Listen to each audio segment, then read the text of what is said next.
मैं कल की वीडियो में आप लोगों को दिखा नहीं पाई थी, पर यहाँ पे आप देख सकते हो सांप कितने आराम से। जब हम लोग मार्केट गए थे तो ये हमारे घर के बगल में ही निकला था, मेरे वाले क्वार्टर के, और मुझे काफी ज्यादा डर लग रहा था। अब तो ये ऊपर की ओर चलता ही जा रहा था और मैं ऊपर ही रहती हूँ। और इतनी सफाई और सेफ्टी के बाद ही एक सांप अचानक से पता नहीं कहाँ से निकल आया। लोग बहुत डर गए थे। Hey guys, good morning, welcome back to my channel. This is Rashmi. और आज की वीडियो में बहुत अच्छी और इम्पॉर्टेंट बात आप लोगों से शेयर करना चाहती हूँ मैं। बट पहले चलते हैं, दिखा देती हूँ मैं कि सांप कहाँ निकला था। तो अभी मैं चल रही हूँ नीचे, क्योंकि कल तो मैं मार्केट गई थी जब सांप निकला था। तो गेट बंद कर देते हैं। तो अब मैं नीचे आ चुकी हूँ। तो वो है मेरा क्वार्टर ऊपर वाला, और सांप निकला था इधर वाले क्वार्टर में। यहाँ पे ये पतला सा तार है ना, इसी तार के सहारे चढ़ता चला गया ऊपर तक। और अब तो डर ही बैठ गया है सांप का कि क्या पता मेरे कमरे तक भी आ सकता है। तो अब चलते हैं इंस्पेक्टर के क्वार्टर। आइए मैं आपको दिखाती हूँ। और यहाँ से शुरू होता है टाइप 3 के क्वार्टर्स। और ये लोग अभी गए हैं मार्केट। हम लोग आज नहीं गए क्योंकि मैं काफ़ी थक गई थी। क्वार्टर हम लोगों को मिलना था, पर हम लोगों ने लिया नहीं क्योंकि शिफ्टिंग करने में बहुत झंझट हो जाती। ये है बैडमिंटन कोर्ट, ये है ITO के क्वार्टर्स, और सामने पड़ता है गेस्ट हाउस। जब मैं आई थी तो पहली बार गेस्ट हाउस में रुकी थी। सो गाइस, आप लोग देख सकते हो यहाँ पे जनरेटर वगैरह रखा रहता है। हमारी कॉलोनी की लाइट यहीं से होती है। और सामने ऑफिस है, जो इनका पुराना ऑफिस था। अब नया ऑफिस तो काफ़ी दूर हो गया है। और अब हम चल रहे हैं पार्क के पास। पार्क के अंदर नहीं जाएंगे क्योंकि अंदर जाने में मुझे डर ही लग रहा है। सांप जो निकला, इतने बड़े बड़े सांप यहाँ पे। एक बार हमने देखा भी था सांप को, पता है, पार्क में। मतलब हम लोग वॉक कर रहे थे किनारे किनारे, और वो आया एकदम सामने से निकल के चला गया। फिर हम लोग उस दिन से ना बरसात में नहीं जाते हैं पार्क में। और ये है पार्क। ताला भी लगा, हाँ ताला भी लगा हुआ है सेफ्टी के लिए। तो वो पीछे ऑफिस का गेट है। और अब चलिए मैं दिखा रही हूँ आप लोगों को वो क्वार्टर इनकम टैक्स इंस्पेक्टर का। ये हमारी साइकिल यहीं पे खड़ी है। और ये देखिए कितना सुंदर सा गमला वमला रख के सजा दिया है घर को। ये फर्स्ट रूम, और वो देखिए बच्चा खेल रहा है। ये छोटी सी मंदिर रखने की जगह इन्होंने बनाई है। और ये है साइकिल का। और ये उनका बेटा, वो बैठ रहे हैं, पेपर पढ़ रहे हैं। ये पेंटिंग भैया ने बनाई है यहाँ पे, इनके पापा ने, है ना? यस। कौन सी क्लास में हो? फर्स्ट डी में। तो आइए अब दिखाते हैं आपको अंदर का। ये है बाथरूम, ये बेसिन लगा हुआ है। और ये थोड़ी सी जगह खाली है, यहाँ पे आप आराम से अपना सामान रख सकते हो। 2 गेट है, एक गेट पीछे भी, और हो गया है अंधेरा। और कितना साफ कर दिया है। तो ये सामने कमिश्नर मैम का घर है। और ये आप लोग देख सकते हो कितना साफ कर दिया इन्होंने। साइकिल इधर खड़ी करी है ना, अंदर की तरफ है।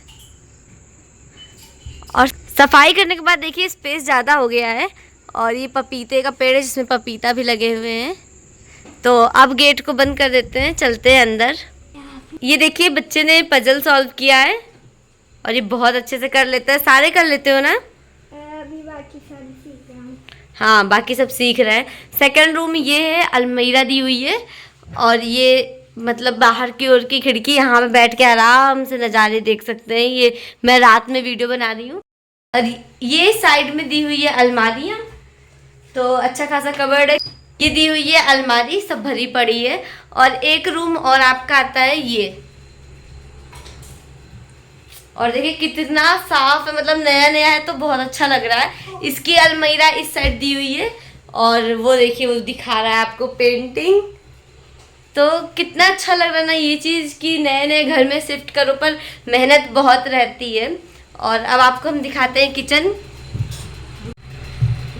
ये किचन है छोटू सा।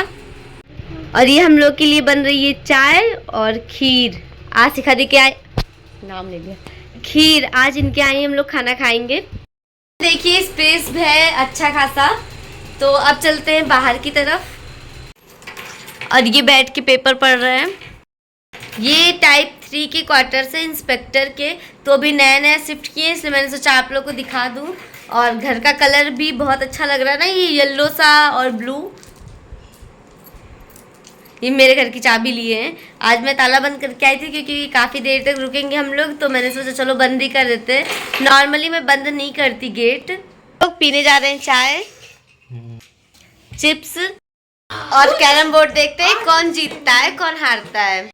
आप लोगों को क्या लगता है कौन जीतेगा? कमेंट करके जरूर बताइए। कौन जीता? मेरे पास केवल 30 है। मेरे पास 40। आपके पास 40। जिसके कम होते हैं वो जीतता है, इसलिए 30 मेरे पास है तो हम जीते हैं। ना, जिनके पास ज्यादा होते हैं वो जीतता है। चीटिंग। मेरे पास सबसे ज्यादा है, देखो। मेरा इसलिए जीता कौन है? हम। ना, मैं चीटर। सो गाइस, अब मैं बनाने जा रही हूँ चीनी के पराठे। तो सुनने में थोड़ा अलग लग रहा होगा, पता नहीं आप लोग क्या बनता है कि नहीं, मुझे भी नहीं पता। बट आज खाने का मन था तो मैंने बनाया। थोड़ा सा घी लगा दे रही हूँ। अभी मैंने बनाना स्टार्ट किया था, फिर मैंने सोचा चलो इसे भी आप लोगों को दिखा देती हूँ। तो ज्यादा भूख लगी नहीं थी हम लोगों को, तो मैंने 3 पराठे बनाए, 2 इनके 1 मेरे। क्या करा, लोई बनाई सबसे पहले, गोल गोल इसे करा ना, और फिर इसमें ऐसे छोटे से कटोरी की तरह शेप बना लिया। और उसके बाद अब इसमें मैं भर दूंगी चीनी। तो 2 चम्मच चीनी डाल देंगे।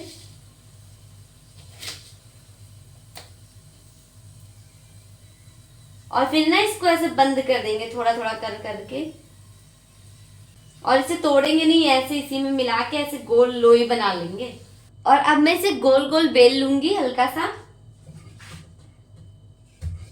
सो गाइस, ये आप देख सकते हो कैसे चीनी के पराठे हो गए हैं, गोल गोल से चीनी ये निकली हुई है।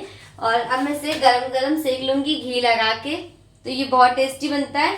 बचपन में जब हम लोग जिद करते थे तब मम्मी बनाती थी, और आज मेरा अचानक से खाने का मन हुआ चीनी का पराठा, तो मैंने कहा मैं चीनी का पराठा बनाती हूँ। अगर आप लोगों ने खाया तो कमेंट करके बताइएगा, वैसे टेस्टी लगता है। थोड़ी सी भूख के लिए क्या करना, तो मैंने चीनी का पराठा ही बना दिया।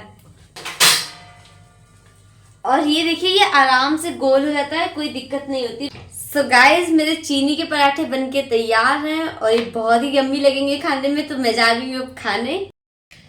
सो गाइस, मैं आपके साथ शेयर करना चाहती थी कि मैंने एक चंडीगढ़ टीचर का फॉर्म भरा है, SSA करके है। तो उसका एग्ज़ाम है दिसंबर में 10 तारीख के आसपास, और डेट अच्छे से याद नहीं है मुझे। तो मैं सोच रही हूँ SSC सीजल तो दूंगी, बट उसके साथ साथ वो अच्छे से पढ़ाई कर लूँ, क्योंकि उसमें केवल एक ही एग्ज़ाम देने हैं। और SSC सीजल में प्री होगा फिर मेंस होगा। बट अभी कन्फ्यूज़न है, मुझे समझ में नहीं आ रहा है कि मैं टीचर वाले पे ज़्यादा ध्यान दूँ या फिर SSC सीजल पे। वैसे मुझे टीचिंग की जॉब बहुत अच्छी लगती है। तो आप लोग कमेंट करके बताइएगा मुझे क्या करना चाहिए। मैं ना समझ नहीं पा रही हूँ थोड़ा, और यही सोच रही हूँ बार बार कि चंडीगढ़ टीचर में सिर्फ एक एग्ज़ाम देने हैं, क्योंकि सीटेट वगैरह तो क्लियर ही है, बस एक एग्ज़ाम वाले हो जाएंगे। तो वैसे भी इधर पास में ही है हम पंजाब में, तो यहाँ से एग्ज़ाम देने में भी कोई दिक्कत नहीं होगी। चले जाओ यही सोच के मैंने फॉर्म भी भर दिया था कि पेपर देने के बहाने मैं चंडीगढ़ घूम आऊँगी। क्योंकि जब पिछली बार गई थी मैं सीटेट का पेपर देने, तो मैंने घूमा नहीं था, मैं थोड़ी नर्वस थी, क्योंकि पहला एग्ज़ाम था मेरी लाइफ का ऐसे ही सीटेट का। लोग कहते थे कि यूपी टेट सरल होता है, सीटेट टफ होता है, बट रियलिटी में तो मुझे यही लगा कि यार टेट तो टफ होता है, सीटेट ईजी है। आप लोगों को क्या सरल लगता है, टेट या सीटेट, बताइएगा। और मैं सीटेट फर्स्ट टाइम पे ही क्वालिफाई हो गई थी, बट पता है मैंने क्या गलती की थी? संस्कृत था मेरा सब्जेक्ट और मैंने सब्जेक्ट वाली गलती कर दी थी। मतलब मुझे पहला नहीं करना चाहिए था और मैंने उसको सॉल्व कर लिया था, फिर भी पास हो गई थी, अच्छे नंबर आ गए थे। 30 नंबर की गलती की थी मैंने।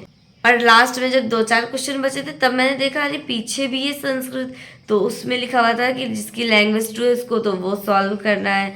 और पता भी था मुझे, घर पे भी मेरी बहन ने समझाया था कि सीटेट में लैंग्वेज की गलती बहुत होती है, तो ये ध्यान रखना।